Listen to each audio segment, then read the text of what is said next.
ঠিক ৫৫ মাস পর, অর্থাৎ প্রায় ৫.৫ বছর পর, ন্যাশনাল স্টেডিয়াম ঢাকায় বাংলাদেশের football match FIFA international football friendly ২০২৫ Bangladesh versus Bhutan সন্ধ্যে ৭টায় শুরু হচ্ছে।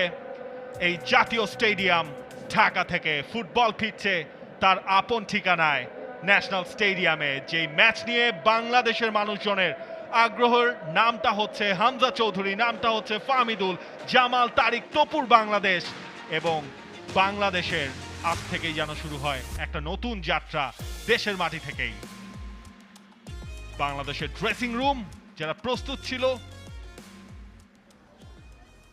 টিম বাসের অ্যারাইভাল, এর সবকিছুই আপনারা দেখছেন টি স্পোর্টস নেটওয়ার্কে। হামজা চৌধুরী প্রথমবারের মতো দেশের মাটিতে ম্যাচ খেলতে নামছেন তিনি।